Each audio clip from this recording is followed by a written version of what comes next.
Good morning, students. This is Vishal sir. Now, in the last lecture, we are studying about the resistance, and we have calculated the formula for the resistance is R is equal to rho. This is the symbol of resistivity, and how we can this pronounce rho, RHO. Rho is called resistivity. And what is the L? L is the length of conductor. Area is the area of wire. हमने ये पढ़ा था कि resistance is the directly proportional to length, मतलब जितनी ज़्यादा length होगी conductor की उतनी ही ज़्यादा उसकी क्या होगी, रेजिस्टेंस होगी। और जितना ज़्यादा एरिया होगा, अगर वायर का एरिया बढ़ता है, मतलब अगर एक थिक वायर है और एक थिन वायर है, तो थिक वायर की रेजिस्टेंस कम होगी in comparison with the thin wire, क्योंकि उसमें चार्ज को पास करने के लिए स्पेस ज़्यादा मिल जाता है। So from this formula we can calculate the formula for the resistivity और specific resistance, दोनों एक ही बात है। हम resistivity को specific resistance भी कह सकते हैं। So from equation 1, when we cross multiply, what is the value of rho? Rho is equal to R into A upon L. Now this is the general formula for the resistivity of wire. किसी भी wire की resistivity हम यहाँ से निकाल सकते हैं। For example copper, जैसा मैंने आपको नोट्स सेंड किए थे, उसमें एक टेबल बना है जिसमें हर एक कॉपर की है, सिल्वर की है, सब की रेजिस्टिविटी की वैल्यू फिक्स होती है। Now what is the formula, SI unit of resistivity, R resistance. Resistance की यूनिट क्या होती है, ohm. And what is the unit of area, meter square. And what is the unit of length, meter से metre हम cancel कर सकते हैं। So the unit is ohm metre, और in symbol form we can write ohm metre. This is the symbol of ohm. So what is the SI unit of resistivity, ohm metre. Now how can we define resistivity? Resistivity की definition हम कहाँ से बना सकते हैं? इसी फॉर्मूले से, from equation 2। Now from equation 2 what we have, rho is equal to RA upon L. Now if in this formula if we put area 1 meter square and length is 1 meter. If area is, suppose if area of wire is 1 meter square and the length of wire is 1 meter, so what we have,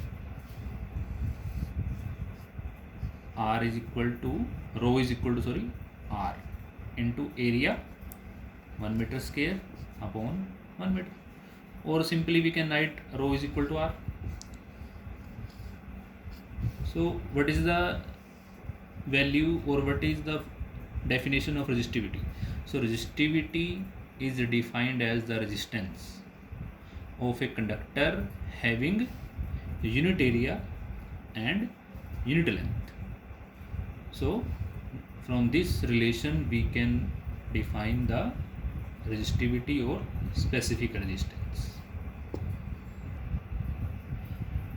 So हमने देखा कि resistivity जो है, resistivity को हम resistance भी लिख सकते हैं। कब लिख सकते हैं? जब उस कंडक्टर का एरिया 1 मीटर स्क्वायर होगा और लेंथ कितनी होगी, 1 मीटर होगी, तो हम resistivity को resistance के इक्वल भी कह सकते हैं। अब जो रेजिस्टिविटी है वो मेटल्स की और एलॉयज़ की बहुत कम होती है। Metals and alloys have very low resistivity, क्योंकि उनकी जितनी कम रेजिस्टिविटी होगी उतनी कम रेजिस्टेंस भी होगी, और जितनी कम रेजिस्टेंस होगी तो they are the good conductors of electricity, good conductors of electricity. Very low resistivity means they are having resistivity in the range of 10⁻⁻8 ohm metre, बहुत कम होती है। किनकी? मेटल्स की और एलॉयज़ की। उनकी यही प्रॉपर्टी उनको सुटेबल बनाती है good conductors of electricity. For example हम कॉपर यूज़ करते हैं। कॉपर की वायरिंग घरों में क्यों होती है? क्योंकि उसकी रेजिस्टिविटी बहुत कम है। वैसे अगर हम बात करें तो सिल्वर की सबसे कम रेजिस्टेंस और रजिस्टिविटी होती है, पर क्योंकि सिल्वर कॉस्टली है तो उसकी हम वायर नहीं बना सकते। So the wires are made of copper, और in some cases it is they are made of aluminium, because copper aluminium are the good conductors of electricity. पर अगर कंपैरिजन करेंगे तो copper is the best conductor of electricity. अब हमने ये देखना है कि हम रेजिस्टेंस को कंबाइन कैसे करते हैं, how we can combine the resistances और resistors. The next topic is resistance of a system of resistors.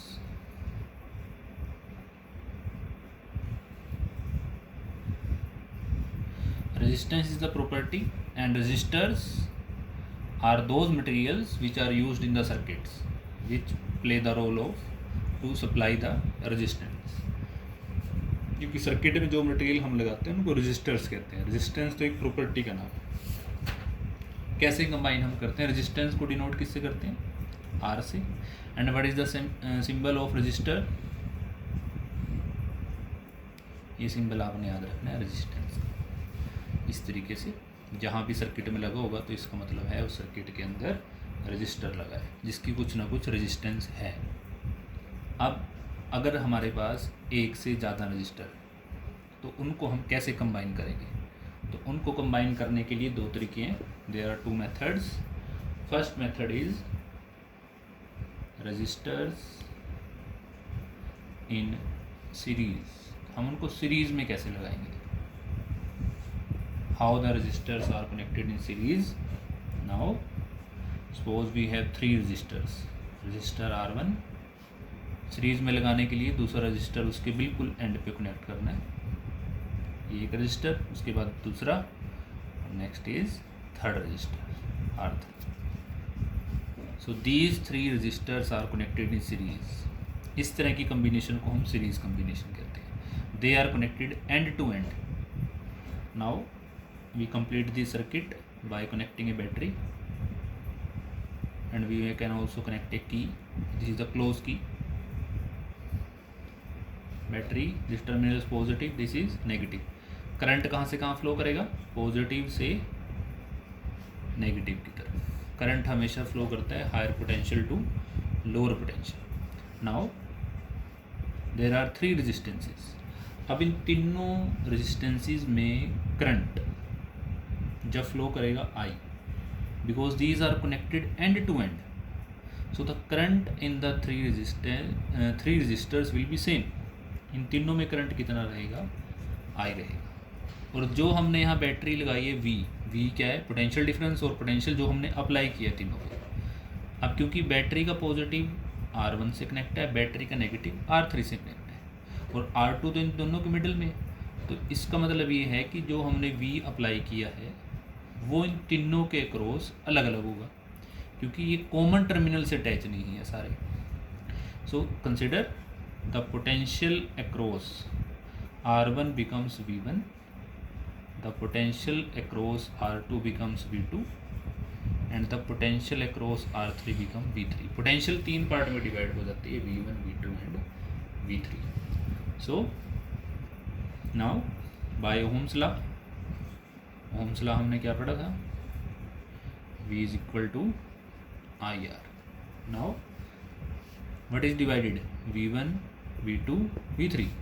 So V1 equal to I into R1, because I remain same, so हम I को change नहीं करेंगे, and V2 I into R2 and V3 I into R3 sorry. And now total potential, total potential कितनी होगी, V1 plus V2। So put the values of these variables, V1 IR1, V2 IR2, V3 IR3, and what is the value of V, IR। I यहाँ से common आ जाएगा, R1 R2 R3 I into R। I से I cancel हो जाएगा, R का formula क्या आ गया, R1 R2 plus R3। सो जब भी तीन रेजिस्टेंसीज सीरीज में लगेंगी तो उनको हम सिंपली ऐड कर सकते हैं, R1 plus R2 plus R3। तो ये R1 की क्या आ जाएगी, टोटल रेजिस्टेंस। तो किसी भी सर्किट में अगर तीन रेजिस्टेंसीज सीरीज़ में है, 3 रजिस्टर्स और सीरीज़ में है, तो उनकी टोटल रेजिस्टेंस हम तीनों को ऐड करके बाय दिस फॉर्मूला निकाल सकते हैं।